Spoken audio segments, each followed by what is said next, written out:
Masih bersama kami di Presisi Pagi. Kapolri Jenderal Listio Sigit Prabowo menyaksikan pertandingan sepak bola Timnas Indonesia melawan Filipina di Stadion Utama Gelora Bung Karno pada Selasa 11 Juni 2024.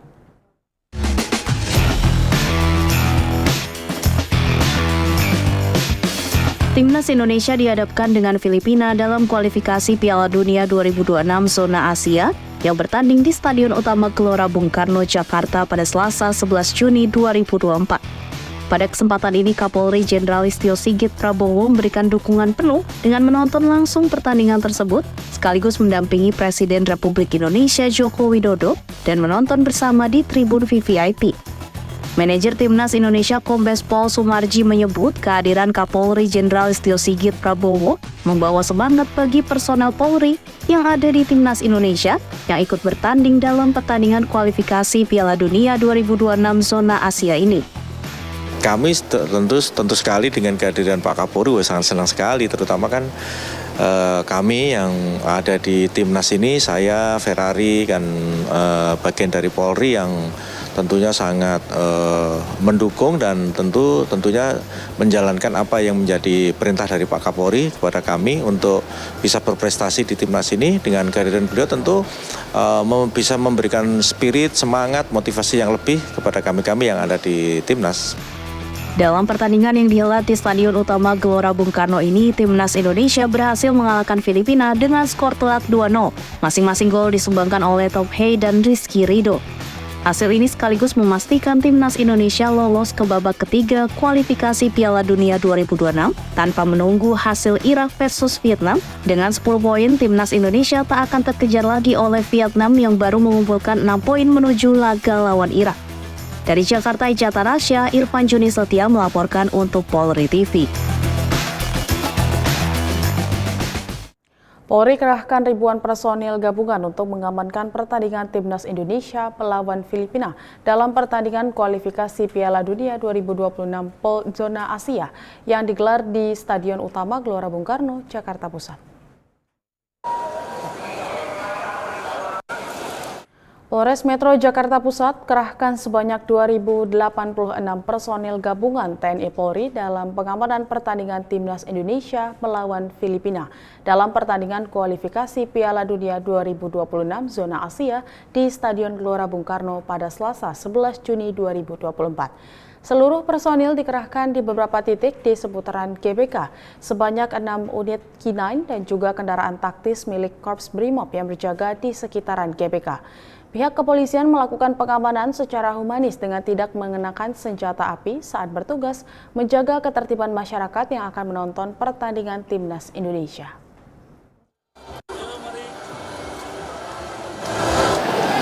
Tadi sebelum kita lakukan pengamanan, tadi sudah diawali dengan kita TWG, kemudian kita apel untuk memberikan arahan kepada pasukan.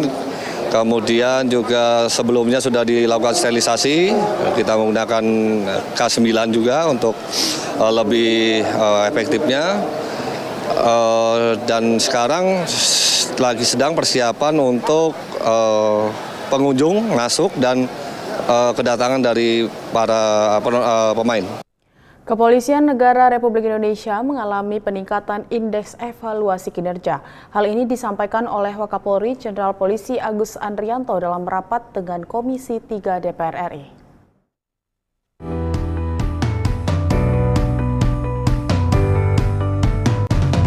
Kepolisian Negara Republik Indonesia mengalami peningkatan indeks evaluasi kinerja. Hal ini disampaikan oleh Wakapolri Komjen Pol Agus Andrianto dalam rapat dengan Komisi 3 DPR RI.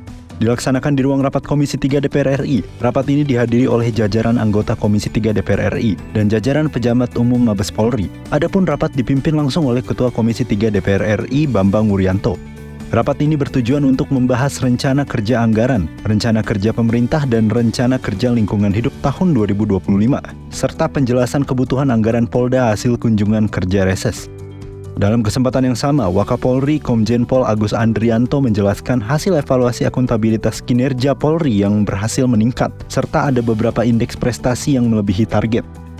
Capaian kinerja Polri triwulan 1 tahun 2024 secara keseluruhan mencapai 61,31%, melebihi 50% dari 17 indikator kinerja dan 6 sasaran strategis yang tertuang dalam perjanjian kinerja Polri tahun anggaran 2024 dengan rincian sebagai berikut.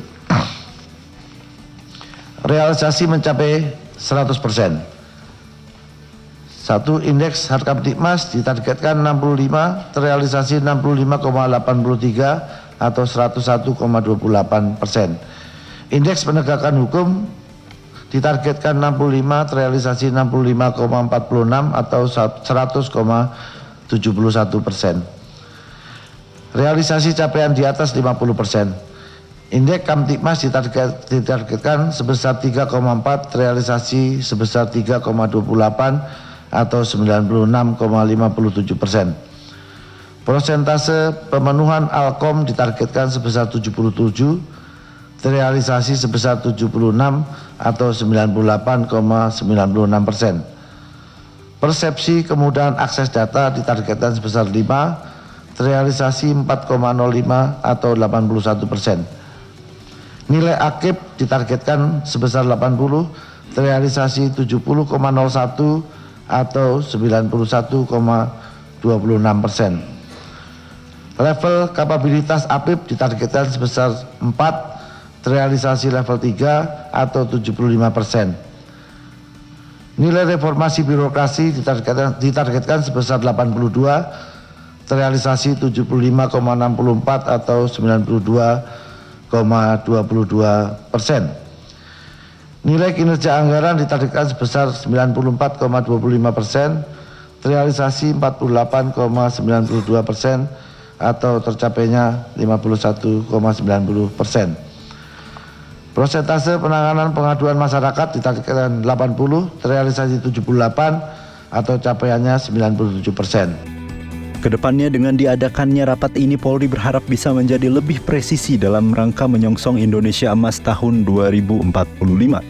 Dari Jakarta, Jelang Baskara, Mural Almas melaporkan untuk Polri TV.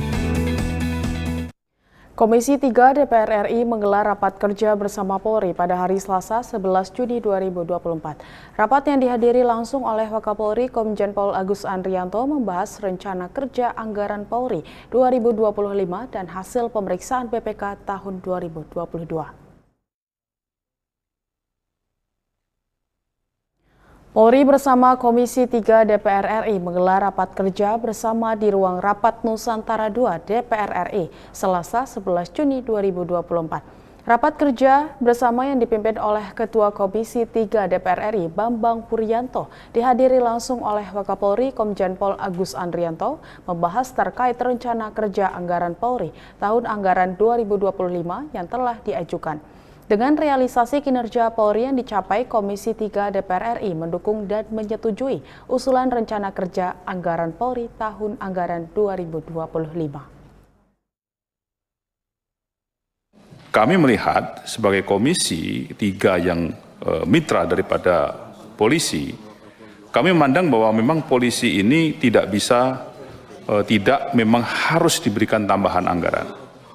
Nah, ini perlu kami garis bawahi karena bagaimanapun juga bahwa penegakan hukum tidak terpengaruh oleh permasalahan-permasalahan yang kondisi daripada pengawasan di bidang hukum.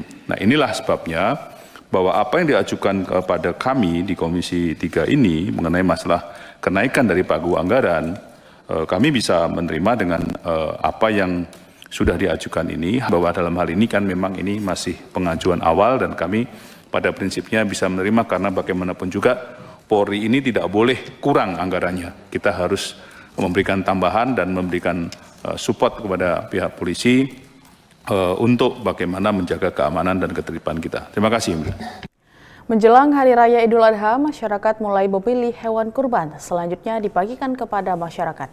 Sapi dari seorang anggota kepolisian terpilih menjadi hewan kurban Presiden Joko Widodo.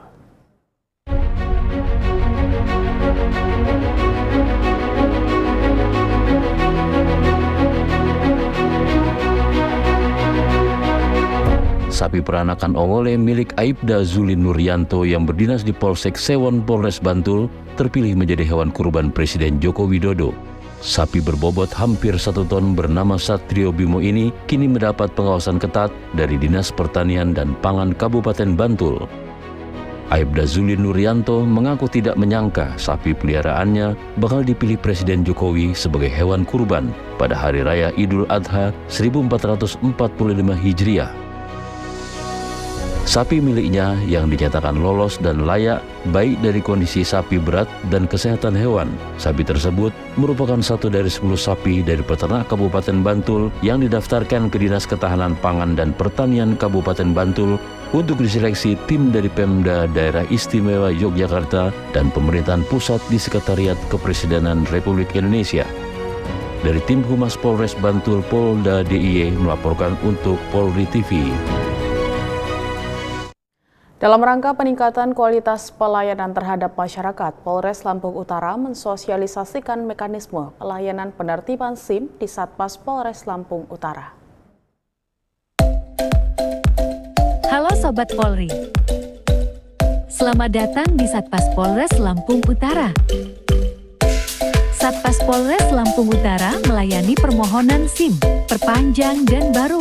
Sebelumnya, ayo kita lihat tahapan pembuatan SIM. Tahapan pertama adalah registrasi. Pengumpulan data pemohon antara lain fotokopi KTP, kesehatan yang telah ditunjuk oleh Polri, dan psikologi. Tahapan selanjutnya pemohon mengisi formulir di meja yang telah disediakan serta membayar PIN BP di loket pembayaran.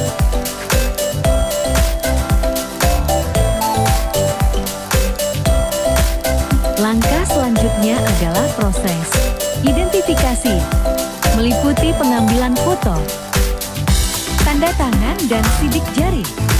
Selanjutnya, setelah melaksanakan identifikasi, bagi pemohon SIM baru harus melaksanakan ujian teori melalui aplikasi e-VIS yang telah disediakan oleh Korlantas Polri.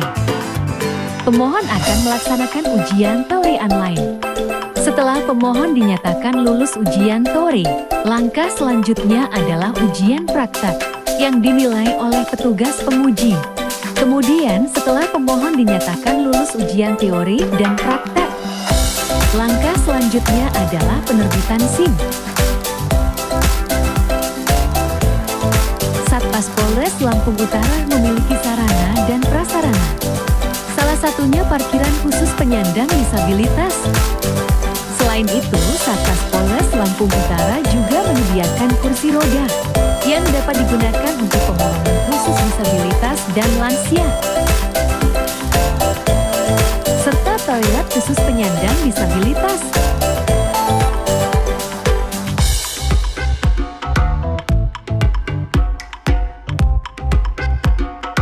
Selain itu, Satpas Polres Lampung Utara juga menyediakan pojok baca dan taman bermain anak, dan ruangan laktasi khusus ibu menyusui. Kami Satpas Polres Lampung Utara selalu melayani secara efisien, cepat, dan presisi. Dalam rangka memperingati Hari Laut Sedunia atau World Ocean Day, Ditpol Airut Polda Sultra bersama KP Manyar 5005, masyarakat dan pemerintah setempat mengadakan kegiatan aksi bersih pantai dan laut di Kelurahan Thalia, Kecamatan Abeli, Kota Kendari.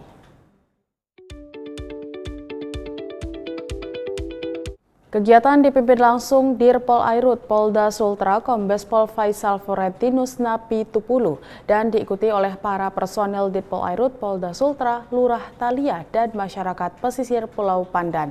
Kegiatan bersih-bersih pantai bertujuan untuk membersihkan sampah yang ada di pantai dan laut sehingga menjadi bersih dan asri. Selain itu, kegiatan tersebut juga bertujuan untuk meningkatkan kesadaran masyarakat tentang pentingnya menjaga kebersihan laut dan menghimbau masyarakat untuk tidak membuang sampah ke laut.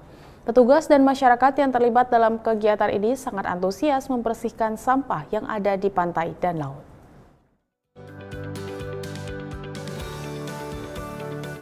Tetaplah bersama kami, Presisi Pagi akan segera kembali.